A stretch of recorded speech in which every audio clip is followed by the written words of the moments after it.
Chapter 11. Jephthah the Gileadite was a mighty warrior. His father was Gilead, his mother was a prostitute. Gilead's wife also bore him sons, and when they were grown up, they drove Jephthah away. "You are not going to get any inheritance in our family," they said, "because you are the son of another woman." So Jephthah fled from his brothers and settled in the land of Tob, where a group of adventurers gathered around him and followed him. Sometime later, when the Ammonites made war on Israel, the elders of Gilead went to get Jephthah from the land of Tob. "Come," they said, "be our commander, so we can fight the Ammonites." Jephthah said to them, "Didn't you hate me and drive me from my father's house? Why do you come to me now, when you are in trouble?" The elders of Gilead said to him, "Nevertheless, we are turning to you now. Come with us to fight the Ammonites, and you will be our head over all who live in Gilead." Jephthah answered, "Suppose you take me back to fight the Ammonites, and the Lord gives them to me. Will I really be your head?" The elders of Gilead replied, "The Lord is our witness. We will certainly do as you say." So Jephthah went with the elders of Gilead, and the people made him head and commander over them.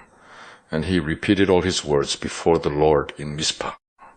Then Jephthah sent messengers to the Ammonite king with the question, "What do you have against us that you have attacked our country?" The king of the Ammonites answered Jephthah's messengers, "When Israel came up out of Egypt, they took away my land from the Arnon to the Jabbok, all the way to the Jordan. Now give it back peaceably." Jephthah sent back messengers to the Ammonite king, saying, "This is what Jephthah says. Israel did not take the land of Moab or the land of the Ammonites. But when they came up out of Egypt, Israel went through the desert to the Red Sea and on to Kadesh. Then Israel sent messengers to the king of Edom, saying, 'Give us permission to go through your country.' But the king of Edom would not listen. They sent also to the king of Moab, and he refused. So Israel stayed at Kadesh. Next they traveled through the desert, skirted the lands of Edom and Moab, passed along the eastern side of the country of Moab, and camped on the other side of the Arnon. They did not enter the territory of Moab, for the Arnon was its border.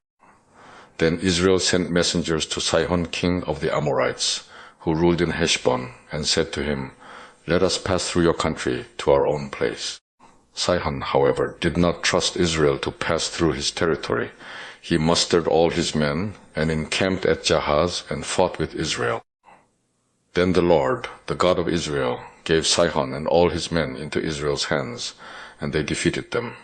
Israel took over all the land of the Amorites who lived in that country, capturing all of it from the Arnon to the Jabbok and from the desert to the Jordan. Now since the Lord, the God of Israel, has driven the Amorites out before his people Israel, what right have you to take it over? Will you not take what your God Chemosh gives you? Likewise, whatever the Lord our God has given us, we will possess. Are you better than Balak son of Zippor, king of Moab? Did he ever quarrel with Israel or fight with them? For 300 years Israel occupied Heshbon, Aroer, the surrounding settlements, and all the towns along the Arnon. Why didn't you retake them during that time? I have not wronged you, but you are doing me wrong by waging war against me. Let the Lord the judge decide the dispute this day between the Israelites and the Ammonites." The king of Ammon, however, paid no attention to the message Jephthah sent him. Then the Spirit of the Lord came upon Jephthah. He crossed Gilead and Manasseh, passed through Mizpah of Gilead, and from there he advanced against the Ammonites. And Jephthah made a vow to the Lord, "If you give the Ammonites into my hands, whatever comes out of the door of my house to meet me, when I return in triumph from the Ammonites, will be the Lord's, and I will sacrifice it as a burnt offering." Then Jephthah went over to fight the Ammonites, and the Lord gave them into his hands. He devastated 20 towns from Aroer to the vicinity of Minnith, as far as Abel Keramim. Thus Israel subdued Ammon. When Jephthah returned to his home in Mizpah, who should come out to meet him but his daughter, dancing to the sound of tambourines? She was an only child. Except for her, he had neither son nor daughter. When he saw her, he tore his clothes and cried, "Oh, my daughter, you have made me miserable and wretched. because I have made a vow to the Lord that I cannot break. My father, she replied, you have given your word to the Lord. Do to me just as you promised, now that the Lord has avenged you of your enemies, the Ammonites.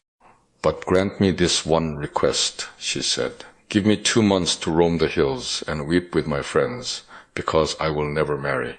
You may go, he said, and he let her go for 2 months. She and the girls went into the hills and wept, because she would never marry. After the 2 months, she returned to her father, and he did to her as he had vowed, and she was a virgin. From this comes the Israelite custom that each year the young women of Israel go out for 4 days to commemorate the daughter of Jephthah, the Gileadite. Chapter 12. The men of Ephraim called out their forces, crossed over to Zephon, and said to Jephthah, why did you go to fight the Ammonites without calling us to go with you? We're going to burn down your house over your head. Jephthah answered, I and my people were engaged in a great struggle with the Ammonites, and although I called, you didn't save me out of their hands. When I saw that you wouldn't help, I took my life in my hands and crossed over to fight the Ammonites, and the Lord gave me the victory over them. Now why have you come up today to fight me? Jephthah then called together the men of Gilead and fought against Ephraim. The Gileadites struck them down, because the Ephraimites had said, you Gileadites are renegades from Ephraim and Manasseh. The Gileadites captured the fords of the Jordan leading to Ephraim, and whenever a survivor of Ephraim said, let me cross over, the men of Gilead asked him, are you an Ephraimite? If he replied, no, they said, all right, say Shibboleth.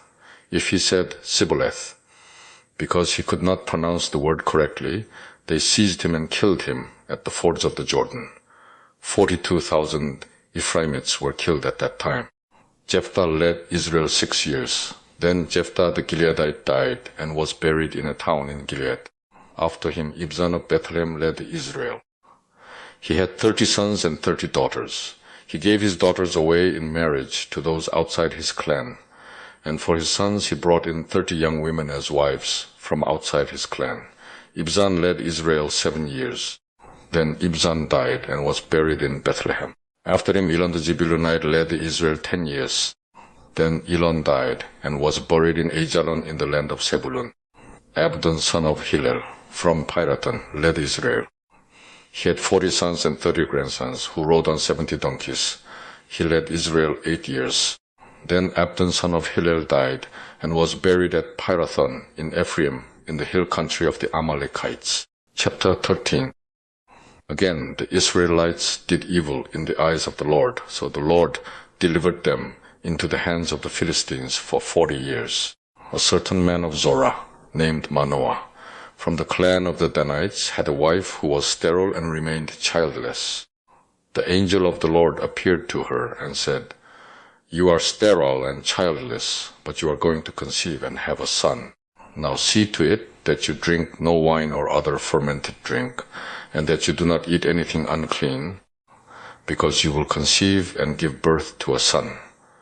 No razor may be used on his head, because the boy is to be a Nazirite, set apart to God from birth, and he will begin the deliverance of Israel from the hands of the Philistines.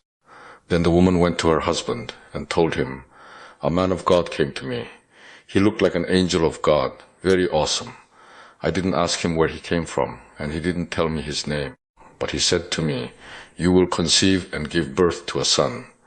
Now then, drink no wine or other fermented drink, and do not eat anything unclean, because the boy will be a Nazarite of God from birth until the day of his death. Then Manoah prayed to the Lord, O Lord, I beg you, let the man of God you sent to us come again to teach us how to bring up the boy who is to be born. God heard Manoah, and the angel of God came again to the woman while she was out in the field. But her husband Manoah was not with her.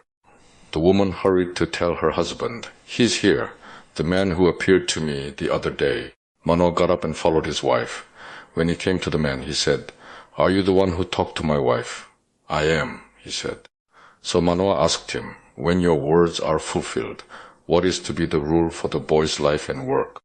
The angel of the Lord answered, your wife must do all that I have told her. She must not eat anything that comes from the grapevine, nor drink any wine or other fermented drink, nor eat anything unclean. She must do everything I have commanded her." Manoah said to the angel of the Lord, "We would like you to stay until we prepare a young goat for you." The angel of the Lord replied, "Even though you detain me, I will not eat any of your food. But if you prepare a burnt offering, offer it to the Lord." Manoah did not realize that it was the angel of the Lord. Then Manoah inquired of the angel of the Lord, "What is your name, so that we may honor you when your word comes true?" He replied, "Why do you ask my name? It is beyond understanding." Then Manoah took a young goat, together with the grain offering, and sacrificed it on a rock to the Lord. And the Lord did an amazing thing while Manoah and his wife watched. As the flame blazed up from the altar toward heaven, the angel of the Lord ascended in the flame. Seeing this, Manoah and his wife fell with their faces to the ground. When the angel of the Lord did not show himself again to Manoah and his wife, Manoah realized that it was the angel of the Lord. "We are doomed to die," he said to his wife. "We have seen God." But his wife answered, "If the Lord had meant to kill us, he would not have accepted a burnt offering and grain offering from our hands, nor shown us all these things or now told us this." The woman gave birth to a boy and named him Samson. He grew, and the Lord blessed him. And the Spirit of the Lord began to stir him while he was in Mahane Dan, between Zorah and Eshtaol. Chapter 14. Samson went down to Timnah and saw there a young Philistine woman. When he returned, he said to his father and mother, "I have seen a Philistine woman in Timnah. Now get her for me as my wife." His father and mother replied, "Isn't there an acceptable woman among your relatives or among all our people? Must you go to the uncircumcised Philistines to get a wife?" But Samson said to his father, "Get her for me. She's the right one for me." His parents did not know that this was from the Lord, who was seeking an occasion to confront the Philistines, for at that time they were ruling over Israel. Samson went down to Timnah together with his father and mother. As they approached the vineyards of Timnah, suddenly a young lion came roaring toward him. The Spirit of the Lord came upon him in power, so that he tore the lion apart with his bare hands as he might have torn a young goat. But he told neither his father nor his mother what he had done. Then he went down and talked with the woman, and he liked her. Some time later, when he went back to marry her, he turned aside to look at the lion's carcass. In it was a swarm of bees and some honey, which he scooped out with his hands and ate as he went along. When he rejoined his parents, he gave them some, and they too ate it. But he did not tell them that he had taken the honey from the lion's carcass. Now his father went down to see the woman, and Samson made a feast there, as was customary for bridegrooms. When he appeared, he was given 30 companions. "Let me tell you a riddle," Samson said to them. "If you can give me the answer within the 7 days of the feast, I will give you 30 linen garments and 30 sets of clothes. If you can't tell me the answer, you must give me 30 linen garments and 30 sets of clothes." "Tell us your riddle," they said. "Let's hear it." He replied, "Out of the eater, something to eat. Out of the strong, something sweet." For 3 days they could not give the answer. On the 4th day, they said to Samson's wife, "Coax your husband into explaining the riddle for us, or we will burn you and your father's household to death. Did you invite us here to rob us?" Then Samson's wife threw herself on him, sobbing, "You hate me. You don't really love me. You've given my people a riddle, but you haven't told me the answer." "I haven't even explained it to my father or mother," he replied. "So why should I explain it to you?" She cried the whole 7 days of the feast. So on the 7th day, he finally told her, because she continued to press him. She in turn explained the riddle to her people. Before sunset on the 7th day, the men of the town said to him, "What is sweeter than honey? What is stronger than a lion?" Samson said to them, "If you had not plowed with my heifer, you would not have solved my riddle." Then the Spirit of the Lord came upon him in power. He went down to Ashkelon, struck down 30 of their men, stripped them of their belongings, and gave their clothes to those who had explained the riddle. Burning with anger, he went up to his father's house. And Samson's wife was given to the friend who had attended him at his wedding. Chapter 15. Later on, at the time of wheat harvest, Samson took a young goat and went to visit his wife. He said, "I'm going to my wife's room." But her father would not let him go in. "I was so sure you thoroughly hated her," he said, "that I gave her to your friend. Isn't her younger sister more attractive? Take her instead." Samson said to them, "This time I have a right to get even with the Philistines. I will really harm them." So he went out and caught 300 foxes and tied them tail to tail in pairs. He then fastened a torch to every pair of tails, lit the torches, and let the foxes loose in the standing grain of the Philistines. He burned up the shocks and standing grain, together with the vineyards and olive groves. When the Philistines asked, "Who did this?" they were told, "Samson, the Timnite's son-in-law, because his wife was given to his friend." So the Philistines went up and burned her and her father to death. Samson said to them, "Since you've acted like this, I won't stop until I get my revenge on you." He attacked them viciously and slaughtered many of them. Then he went down and stayed in a cave in the rock of Etam. The Philistines went up and camped in Judah, spreading out near Lehi. The men of Judah asked, "Why have you come to fight us?"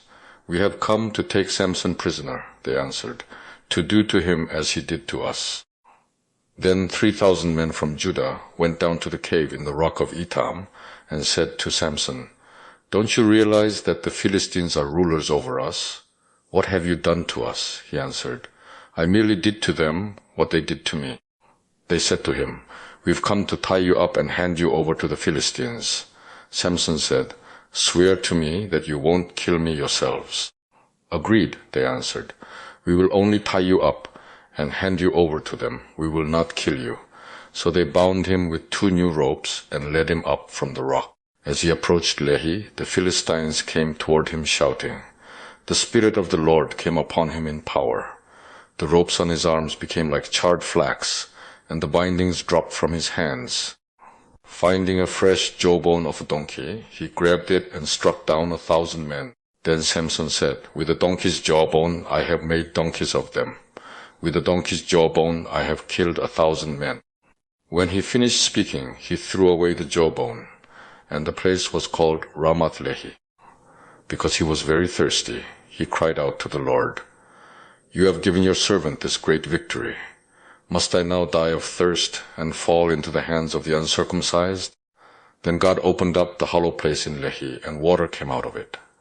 When Samson drank, his strength returned, and he revived. So the spring was called En-Hakkore, and it is still there in Lehi. Samson led Israel for 20 years in the days of the Philistines. Chapter 16. One day Samson went to Gaza, where he saw a prostitute. He went in to spend the night with her. The people of Gaza were told, "Samson is here." So they surrounded the place and lay in wait for him all night at the city gate. They made no move during the night, saying, "At dawn we'll kill him." But Samson lay there only until the middle of the night. Then he got up and took hold of the doors of the city gate, together with the 2 posts, and tore them loose, bar and all.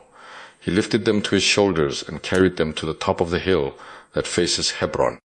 Some time later, he fell in love with a woman in the valley of Sorek, whose name was Delilah. The rulers of the Philistines went to her and said, "See if you can lure him into showing you the secret of his great strength, and how we can overpower him, so we may tie him up and subdue him. Each one of us will give you 1,100 shekels of silver."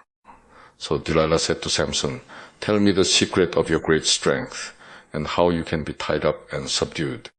Samson answered her, "If anyone ties me with 7 fresh thongs that have not been dried, I'll become as weak as any other man."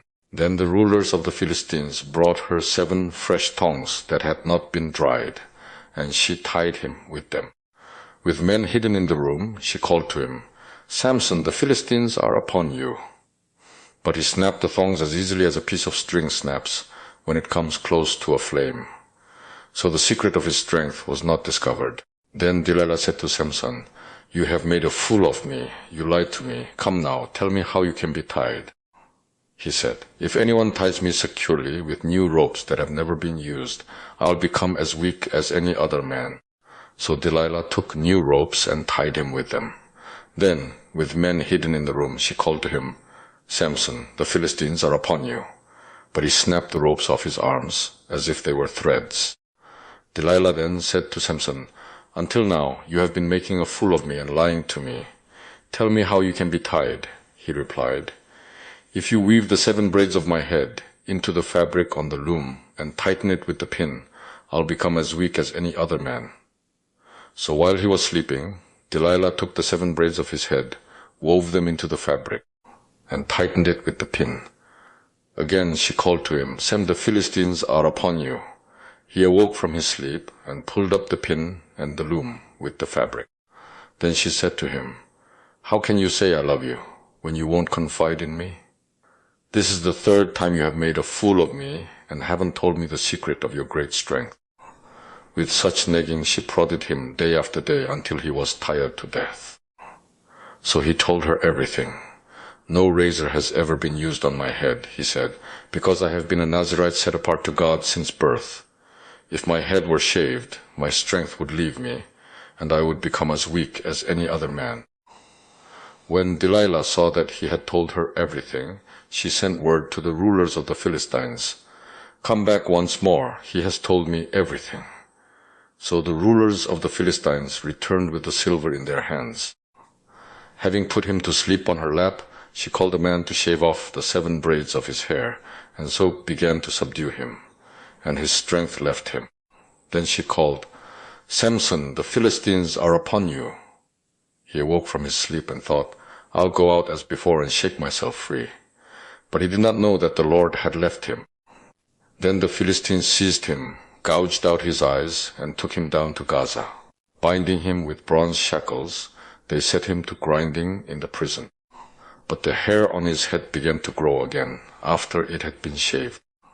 Now the rulers of the Philistines assembled to offer a great sacrifice to Dagon their god and to celebrate, saying, "Our God has delivered Samson, our enemy, into our hands." When the people saw him, they praised their God, saying, "Our God has delivered our enemy into our hands, the one who laid waste our land and multiplied our slain." While they were in high spirits, they shouted, "Bring out Samson to entertain us." So they called Samson out of the prison, and he performed for them. When they stood him among the pillars, Samson said to the servant who held his hand, "Put me where I can feel the pillars that support the temple, so that I may lean against them." Now the temple was crowded with men and women. All the rulers of the Philistines were there, and on the roof were about 3,000 men and women watching Samson perform. Then Samson prayed to the Lord, "O sovereign Lord, remember me. O God, please strengthen me just once more, and let me with one blow get revenge on the Philistines for my 2 eyes." Then Samson reached toward the 2 central pillars on which the temple stood, bracing himself against them, his right hand on the one and his left hand on the other. Samson said, "Let me die with the Philistines." Then he pushed with all his might, and down came the temple on the rulers and all the people in it. Thus he killed many more when he died than while he lived. Then his brothers and his father's whole family went down to get him. They brought him back and buried him between Zorah and Eshtaol in the tomb of Manoah his father. He had led Israel 20 years. Chapter 17. Now a man named Micah from the hill country of Ephraim said to his mother, "The 1,100 shekels of silver that were taken from you, and about which I heard you utter a curse, I have that silver with me. I took it." Then his mother said, "The Lord bless you, my son." When he returned the 1,100 shekels of silver to his mother, she said, "I solemnly consecrate my silver to the Lord for my son to make a carved image and a cast idol. I will give it back to you." So he returned the silver to his mother, and she took 200 shekels of silver and gave them to a silversmith, who made them into the image and the idol. And they were put in Micah's house. Now this man Micah had a shrine, and he made an ephod and some idols, and installed one of his sons as his priest. In those days Israel had no king. Everyone did as he saw fit. a young Levite from Bethlehem in Judah, who had been living within the clan of Judah, left that town in search of some other place to stay. On his way, he came to Micah's house in the hill country of Ephraim. Micah asked him, "Where are you from?" "I'm a Levite from Bethlehem in Judah," he said, "and I'm looking for a place to stay." Then Micah said to him, "Lie with me and be my father and priest, and I'll give you 10 shekels of silver a year, your clothes and your food." So the Levite agreed to live with him, and the young man was to him like one of his sons. Then Micah installed the Levite, and the young man became his priest and lived in his house. And Micah said, "Now I know that the Lord will be good to me, since this Levite has become my priest." Chapter 18. In those days, Israel had no king. And in those days, the tribe of the Danites was seeking a place of their own where they might settle, because they had not yet come into an inheritance among the tribes of Israel. So the Danites sent 5 warriors from Zorah and Eshtaol to spy out the land and explore it. These men represented all their clans. They told them, "Go, explore the land." The men entered the hill country of Ephraim and came to the house of Micah, where they spent the night. When they were near Micah's house, they recognized the voice of the young Levite.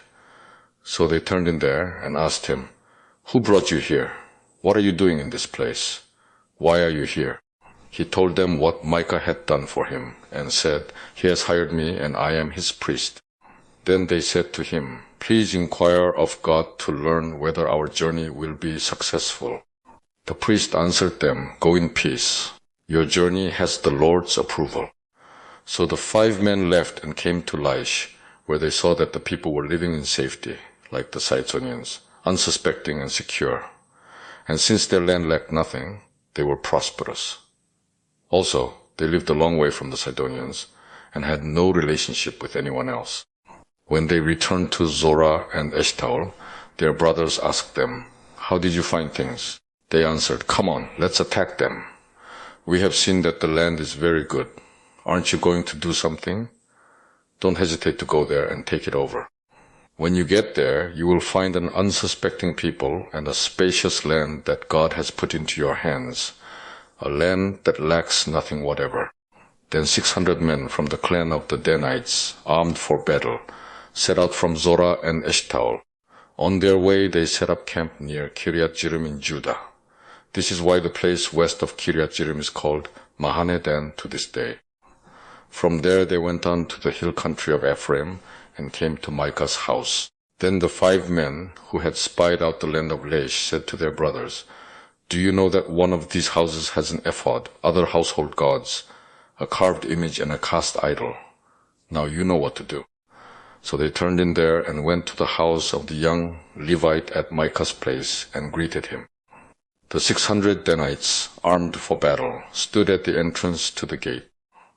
The 5 men who had spied out the land went inside and took the carved image, the ephod, the other household gods, and the cast idol, while the priest and the 600 armed men stood at the entrance to the gate. When these men went into Micah's house and took the carved image, the ephod, the other household gods, and the cast idol, the priest said to them, "What are you doing?" They answered him, "Be quiet, don't say a word. Come with us and be our father and priest. Isn't it better that you serve a tribe and clan in Israel as priest, rather than just one man's household?" Then the priest was glad. He took the ephod, the other household gods, and the carved image, and went along with the people, putting their little children, their livestock, and their possessions in front of them. They turned away and left. When they had gone some distance from Micah's house, the men who lived near Micah were called together and overtook the Danites.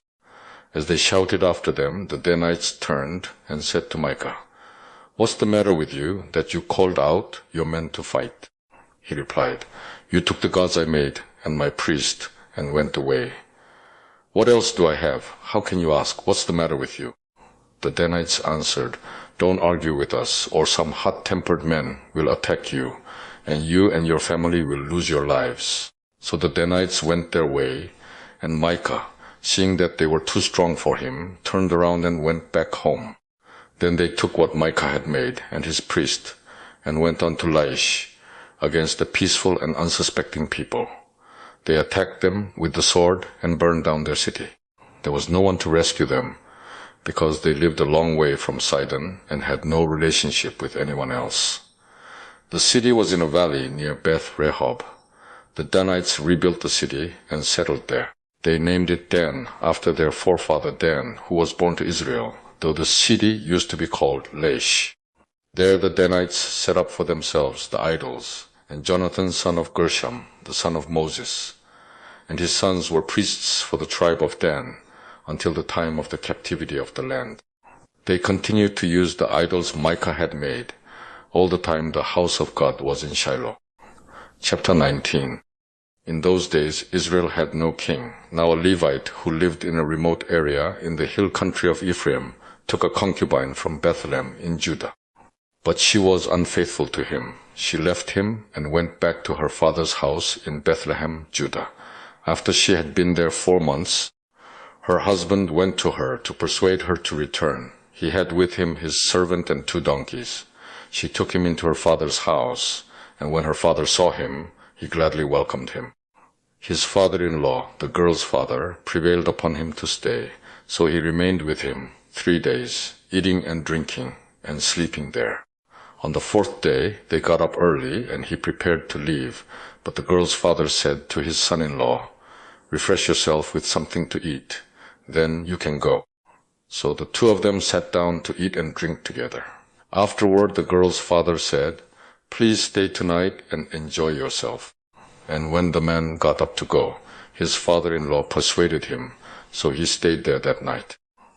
On the morning of the 5th day, when he rose to go, the girl's father said, "Refresh yourself, wait till afternoon." So the 2 of them ate together. Then when the man, with his concubine and his servant, got up to leave, his father-in-law, the girl's father, said, "Now look, it's almost evening. Spend the night here. The day is nearly over. Stay and enjoy yourself. Early tomorrow morning, you can get up and be on your way home." But, unwilling to stay another night, the man left and went toward Jebus, that is, Jerusalem, with his 2 saddled donkeys and his concubine. When they were near Jebus, and the day was almost gone, the servant said to his master, "Come, let's stop at this city of the Jebusites and spend the night." His master replied, "No, we won't go into an alien city whose people are not Israelites. We will go on to Gibeah." He added, "Come, let's try to reach Gibeah or Ramah and spend the night in one of those places." So they went on, and the sun set as they neared Gibeah in Benjamin. There they stopped to spend the night. They went and sat in the city square, but no one took them into his home for the night. That evening an old man from the hill country of Ephraim, who was living in Gibeah, the men of the place were Benjamites, came in from his work in the fields. When he looked and saw the traveler in the city square, the old man asked, "Where are you going? Where did you come from?" He answered, "We are on our way from Bethlehem in Judah to a remote area in the hill country of Ephraim, where I live. I have been to Bethlehem in Judah, and now I am going to the house of the Lord. No one has taken me into his house. We have both straw and fodder for our donkeys and bread and wine for ourselves, your servants, me, your maidservant, and the young man with us. We don't need anything." "You are welcome at my house," the old man said. "Let me supply whatever you need. Only don't spend the night in the square."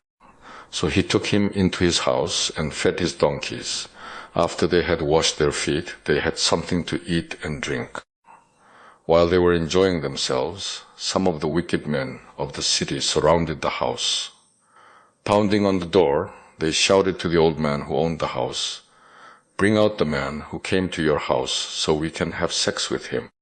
The owner of the house went outside and said to them, "No, my friends, don't be so vile. Since this man is my guest, don't do this disgraceful thing. Look, here is my virgin daughter and his concubine.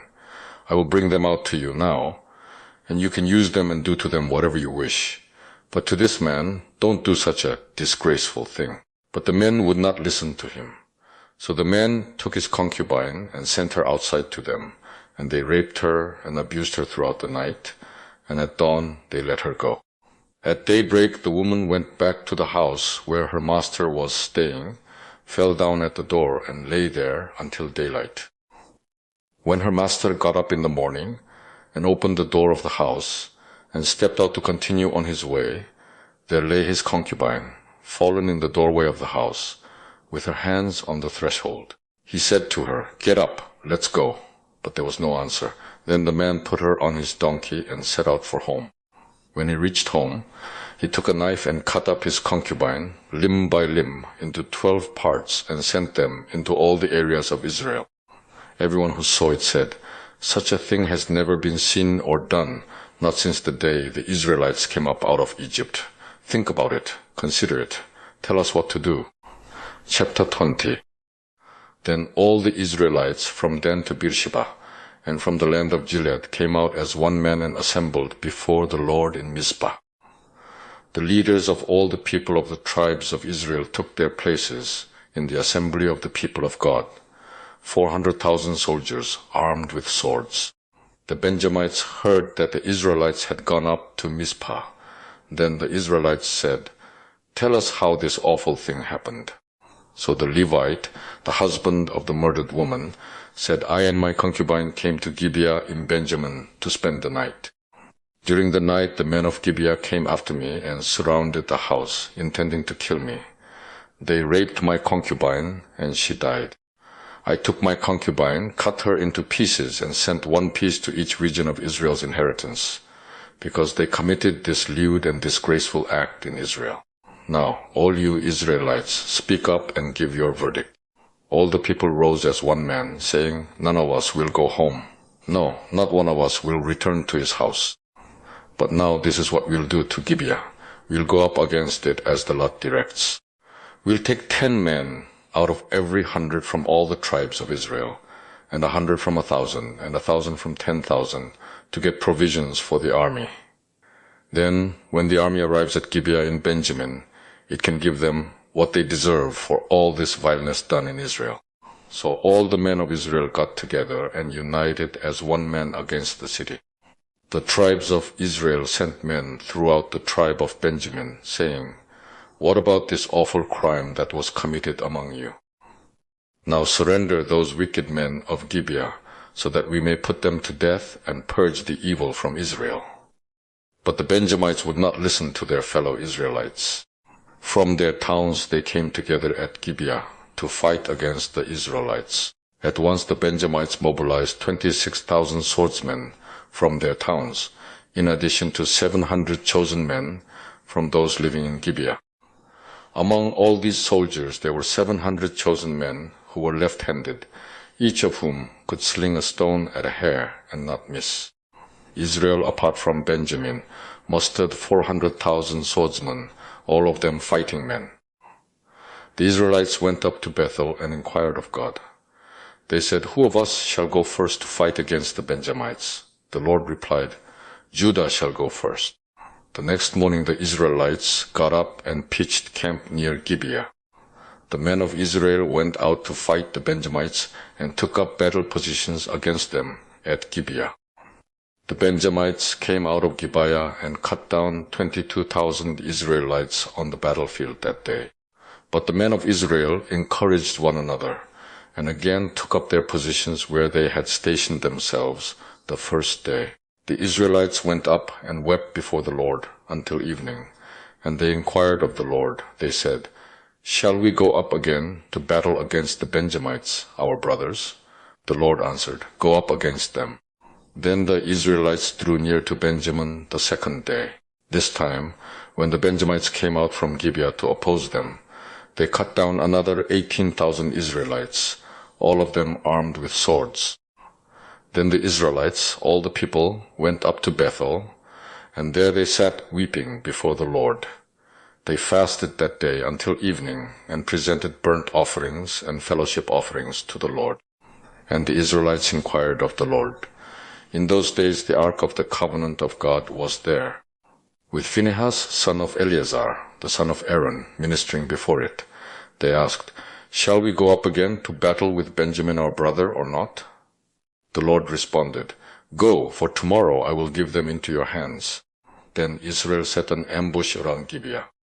They went up against the Benjamites on the third day and took up positions against Gibeah, as they had done before. The Benjamites came out to meet them and were drawn away from the city. They began to inflict casualties on the Israelites as before, so that about 30 men fell in the open field and on the roads, the one leading to Bethel and the other to Gibeah.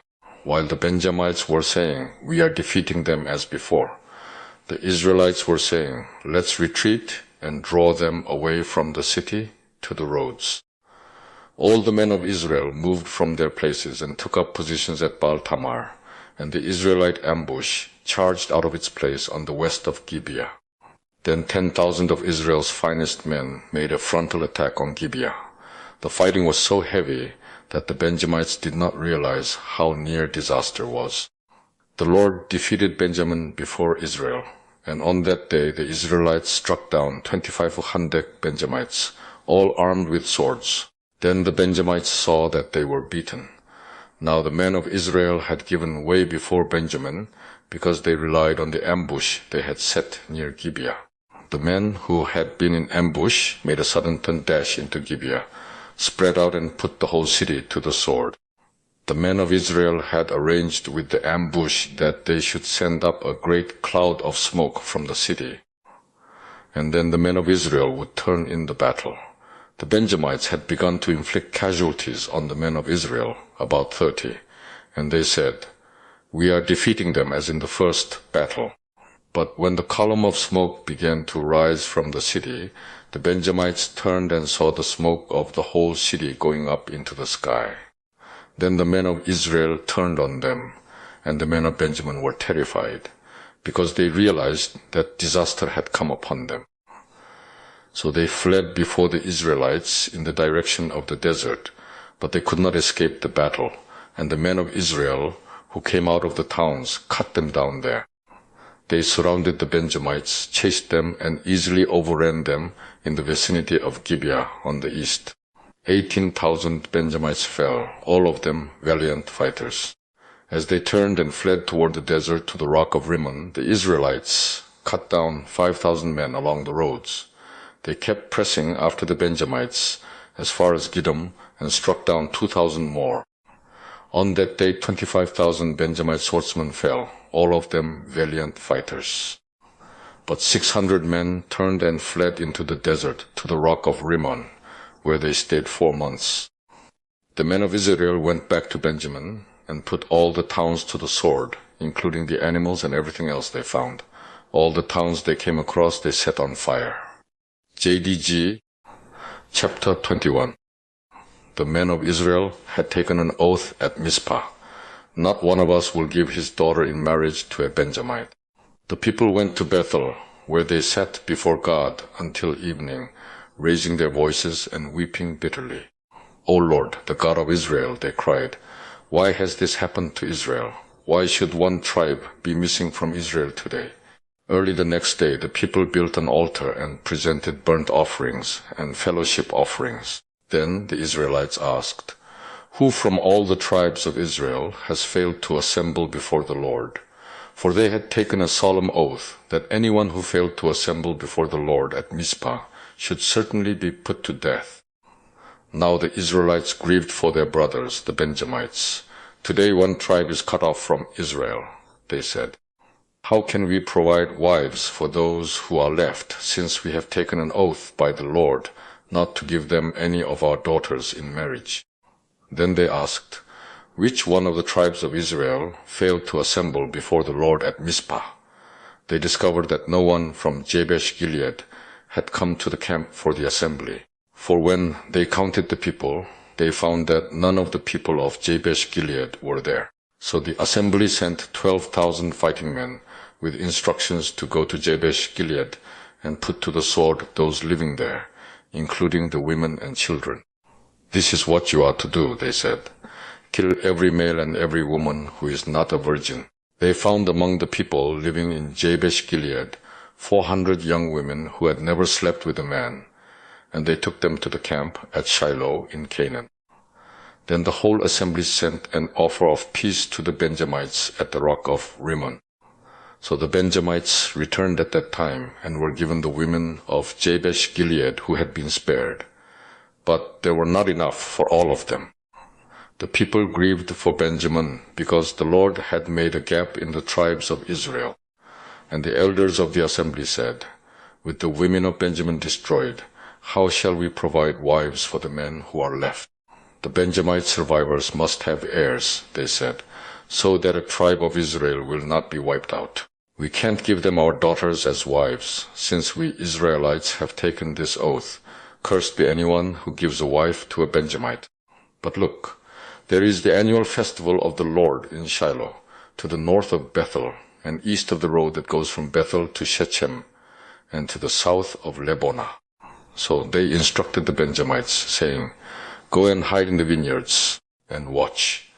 When the girls of Shiloh come out to join in the dancing, then rush from the vineyards, and each of you seize a wife from the girls of Shiloh, and go to the land of Benjamin. When their fathers or brothers complain to us, we will say to them, 'Do us a kindness by helping them, because we did not get wives for them during the war. And you are innocent, since you did not give your daughters to them.'" So that is what the Benjamites did. While the girls were dancing, each man caught one and carried her off to be his wife. Then they returned to their inheritance and rebuilt the towns and settled in them. At that time the Israelites left that place and went home to their tribes and clans, each to his own inheritance.